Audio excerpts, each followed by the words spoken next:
Son las 9:35. Está la socióloga Paulina Recalde con nosotros, directora de Perfiles de Opinión. ¿Me escucha bien, Paulina? Te escucho bien. Esta vez no me puede batir por Barcelona porque el Liga está igualito. Así que de fútbol nos vamos a discutir hoy día. Podemos hablar de la selección, Jim. Solo con la selección nos puede ir bien. Está bien.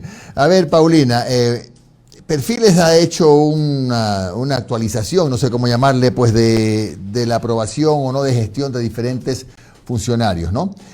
Quisiera compartir con usted la ficha técnica. Por favor, ponga la ficha técnica para que nos explique el tamaño de la muestra, Paulina.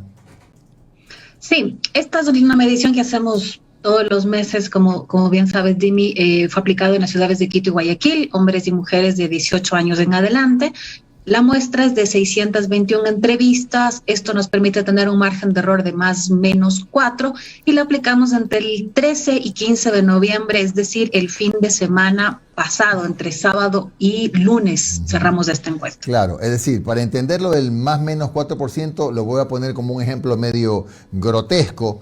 Si un funcionario tiene 10% de aprobación de gestión, puede ser 6 o puede ser 14.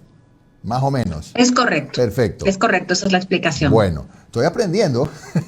Paulina, en el tema que tiene que ver con la calificación a la gestión del presidente Guillermo Lasso, por favor, ¿podríamos darle lectura y explicarla?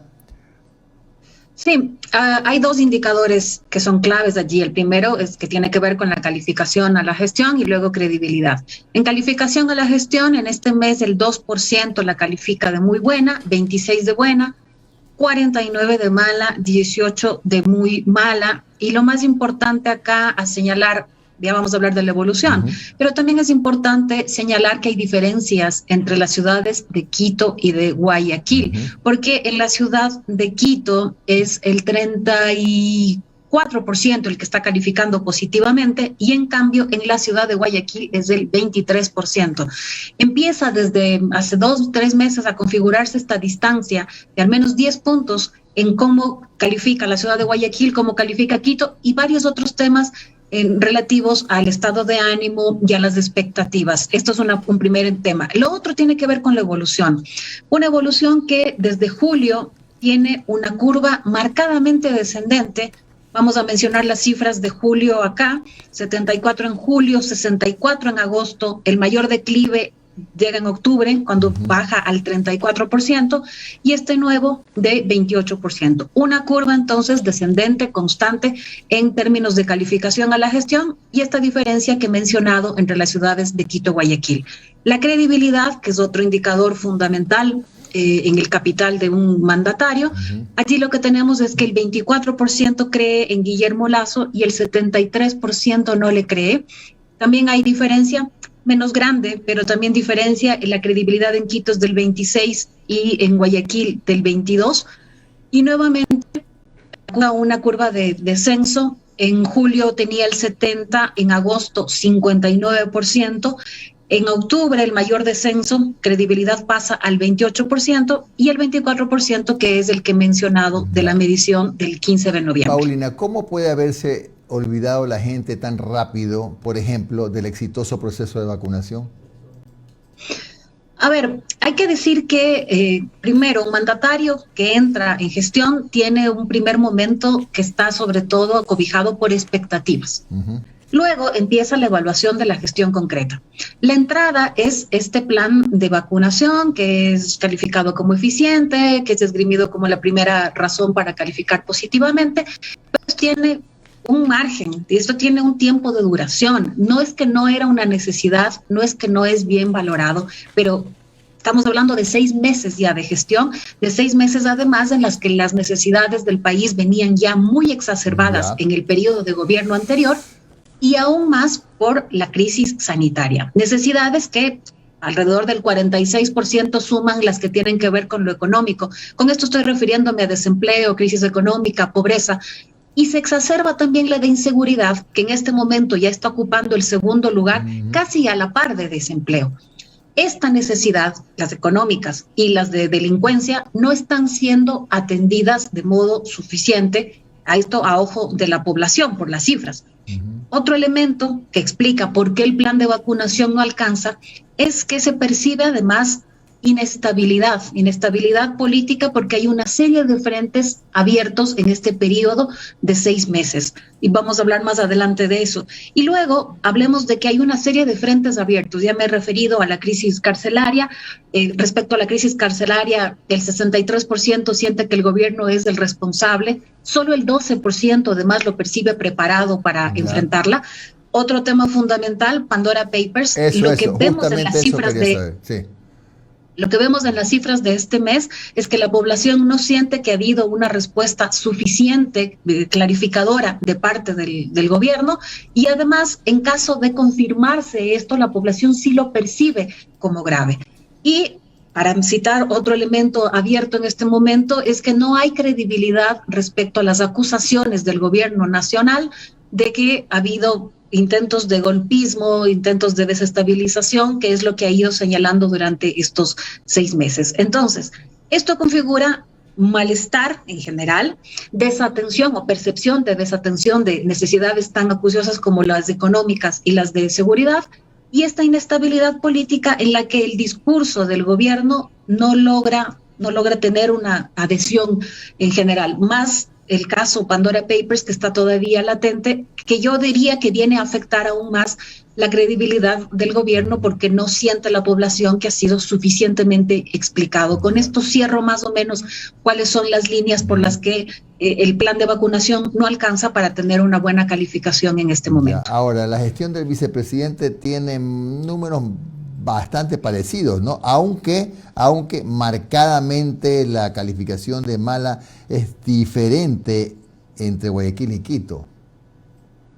Sí, es lo que va a ser la constante, como mencionaba hace un momento. Digamos que Guayaquil en este momento está más distante de las autoridades de gobierno, porque si nos fijamos en la ciudad de Guayaquil es del 35%, Quito, 35% que califica positivamente, 24% en cambio en la ciudad de Guayaquil. Se repite la dinámica que habíamos visto para evaluar al presidente Lasso, y también se repite esta curva de descenso que en julio arrancaba 67%, agosto 58%, este pronunciado movimiento entre agosto y octubre para ubicarlo en el 29%. Lo que no se repite es el descenso que el presidente Lasso sí tiene entre octubre y noviembre.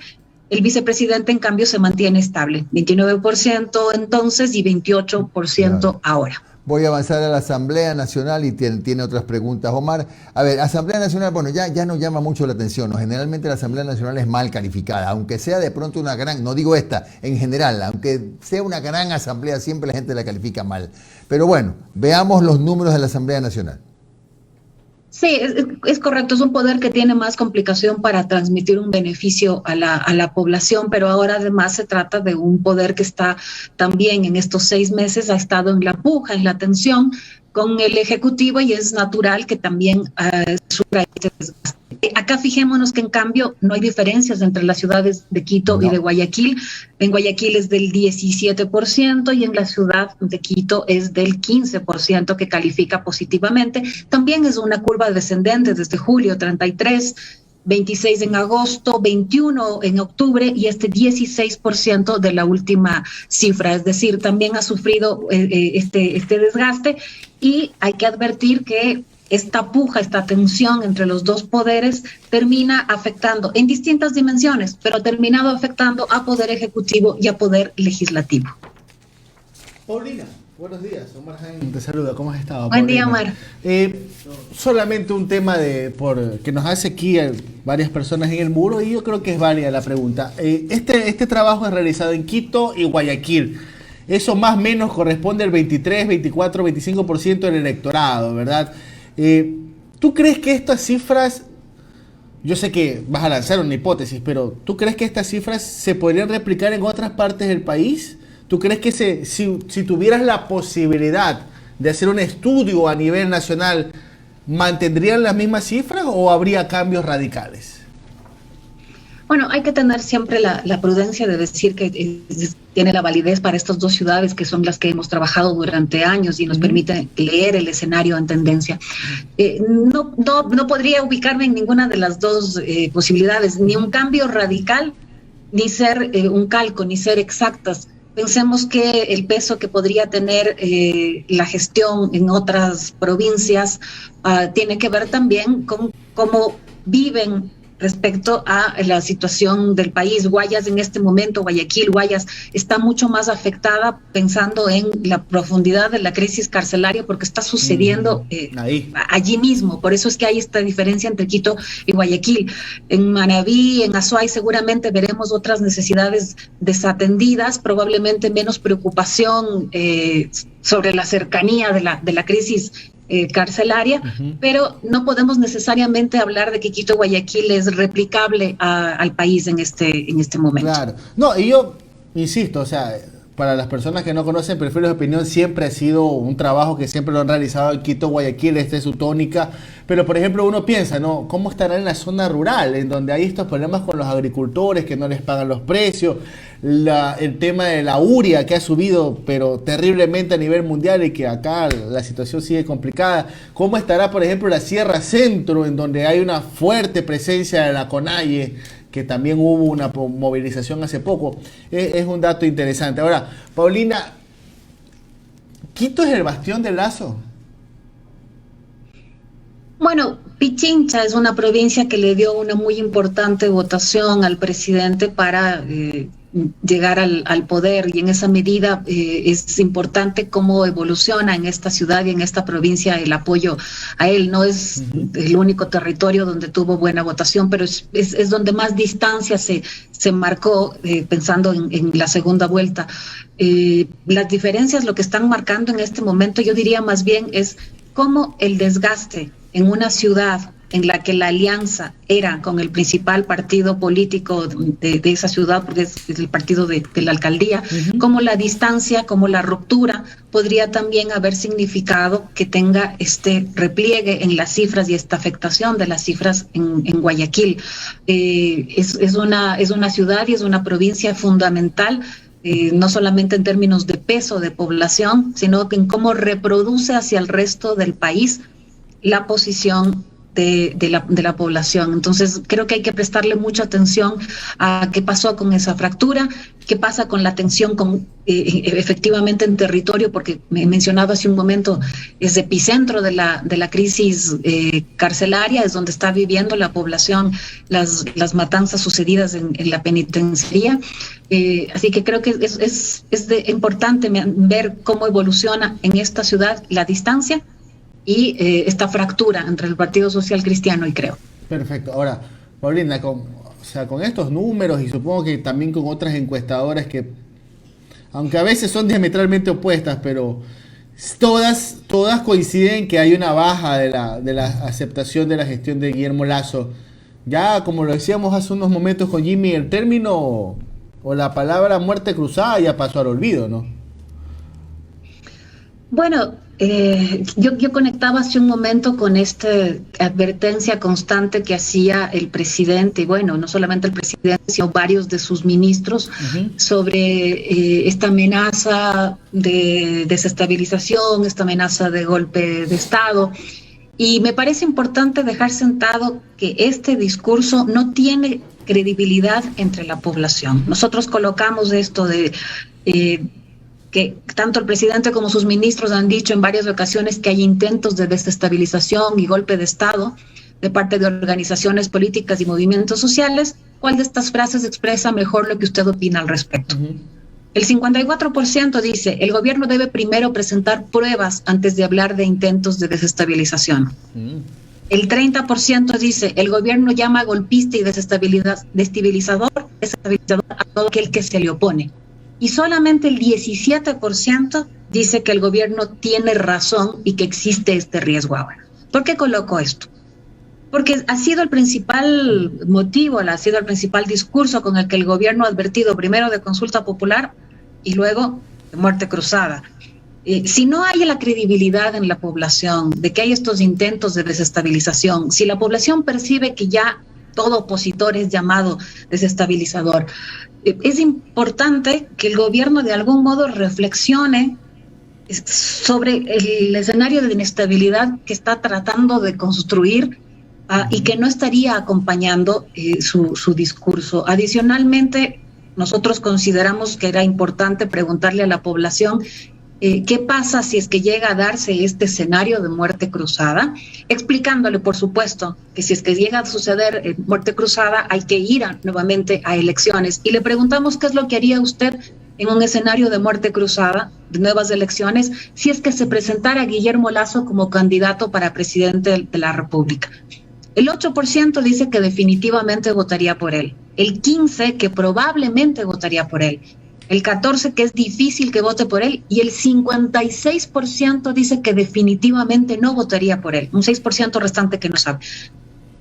Esto, más las cifras de aprobación a la gestión y de credibilidad, lo que nos dicen es que el presidente, además de no tener credibilidad en este discurso de que se lo está desestabilizando, tampoco tendría, ahora mismo leyendo estas cifras, la posibilidad de presentándose a una reelección, tener el apoyo de la población. Por eso me parece importante dejar sentado que este escenario de inestabilidad y de puja y de tensión política parece que a quien más le está afectando en este momento es al propio gobierno, al propio presidente y su capital político. Esto no es intención de voto. Claro. Es un escenario y son cifras que nos permiten leer cuál es el capital con el que enfrentaría eventualmente esta figura. Paulina, y para cerrar, en tus sondeos, en tus estudios, hay algo en el Ecuador que es poco común, que la gente exija planes de campaña o que esté pendiente. Hay veces que nos dejamos ir por los estados de ánimo y vamos apoyando o no un régimen dependiendo de los estados de ánimo. Pero yo por lo menos percibo que ahora ya la gente tiene en la punta de la lengua las ofertas de campaña. Entonces, ha habido muchas críticas contra Guillermo Lasso porque, por ejemplo, todavía no están los créditos a 30 años. Fueron muy mediáticas. Exacto, esos ofrecimientos fueron muy mediáticos. Pero también ahorita que se viene el debate del salario básico, del aumento del salario básico, también había un bono para mujeres, jefas de hogar. También está el tema de las tasas de interés, que primero se anunció para octubre, ahora dicen que va a ser para diciembre, pero bueno, es algo complicado. El tema es no subir impuestos y mañana, o entre hoy y el día viernes, se va a aprobar una reforma tributaria que si se la aprueba va a conllevar para un grupo de la población más impuestos. Eso le ha provocado mucha molestia al sector empresarial. ¿Eso lo está notando la gente o sencillamente es no tengo trabajo y nos están matando en la calle? Bueno, no es que haya más recordación necesariamente de los planes de gobierno que en otros periodos. Es que el problema es que el 14% está diciendo que no ve nada. Entonces, si no ves nada, es más 1, 2, 3, 4 aciertos. El 14% de quienes califican negativamente nos dice que no está haciendo nada. Y hay un 13% que nos está diciendo ya específicamente no cumple con sus planes de gobierno, no cumple con sus promesas. Y la oposición, lo que hemos visto durante este periodo es que además se ha encargado de recordarle y hacer este contraste en redes, en medios, este contraste de lo que fue el ofrecimiento, de lo que está haciendo la gestión. Es decir, esto podría verse más complicado para el gobierno por este recuerdo permanente. Pero, insisto, lo que está acá más presente es este no hacer nada. Y es un contraste importante cuando se han exacerbado las necesidades, cuando es cada vez más mencionada las necesidades económicas, de desempleo, crisis económica, la de delincuencia, que además es un tema muy complicado de mostrar resultados cuando ha llegado a esta situación tan crítica como la que estamos viviendo. Entonces, este no hacer nada marca un contraste ya demasiado fuerte, demasiado grave, con todas las necesidades que vienen acumuladas del periodo anterior y profundizadas aún más por la crisis sanitaria. Al principio, donde hacíamos esta evaluación, revisábamos estos números, se decía, bueno, son 100 días, démosle el tiempo. Pero han pasado ya 6 meses y por lo tanto, la paciencia, digamos, o la tolerancia a este no hacer nada que está viendo la población, me parece que es lo que está en juego. Gracias a Paulina Recalde, directora de Perfiles de Opinión, por su comparecencia en Un Café con JJ. Buen día, Paulina. Gracias a ustedes. Chao. Buen día.